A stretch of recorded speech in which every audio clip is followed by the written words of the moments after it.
Yon sa ex-concert producer na si Robbie Taroza, hindi raw kasal sina Francis M at Pia Magalona at hiwalay na raw ang mga ito bago nakipagrelasyon ng master rapper kay Abigail Rait. Narito ang pahayag ng ex-concert producer. Wala kasi tayong divorce sa Pilipinas, but even with Kasal, ang tanong, was Kiko married to Pia?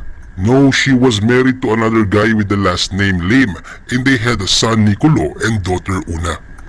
Who many of us knew this? Pia, wag ka magpabiktima. Grabe ka. No one broke up your marriage, dear. You were never married in the Philippines. Okay mga palanggan na mga magaganda at pogi, here's my Francis Magalona story. I met Francis through Larry Scott, my album producer then in 1992. We ran into Francis at a recording studio owned by Jose Marie Gonzalez, father of both Ana Margarita Gonzalez and Cristina Gonzalez Romualdez. Right away, Kiko and I hit it off. He always went out of his way to say hi to me. A few years later, my ex and I started producing major concerts in the Philippines and Japan.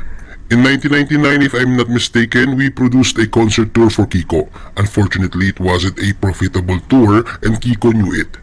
This is why he said to me, Rob, part of the construction of my house in Cottonwood Heights subdivision in Antipolo was from you. I will always be grateful for your help. So life went on and we rarely saw each other. But when we did, super kwentuhan kami for hours. Francis loved me and showed it every time we got together. May utang na loob yun.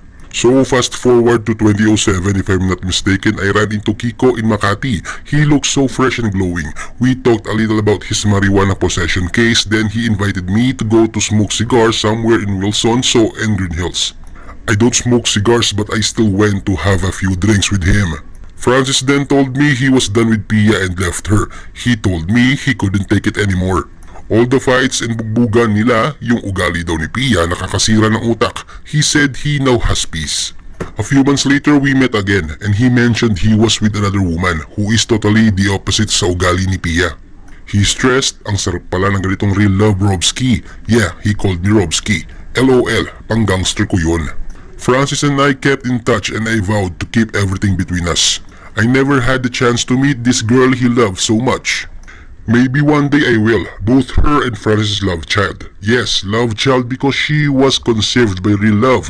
Francis wants the world to know about her. I'm sure he does. So for all of you judgmental people that did not know the real story, Francis and Pia were already separated before he got into this amazing relationship. He deserved to experience real love at least once in his lifetime. I knew them both, Pia and Francis. I witnessed bloody fights between them, very destructive and dysfunctional. He told me he only stayed for the kids and wished he was free from that fucking bitch. Those were his words. I know Kiko is watching all this and he knows what he wants for his children, all his children.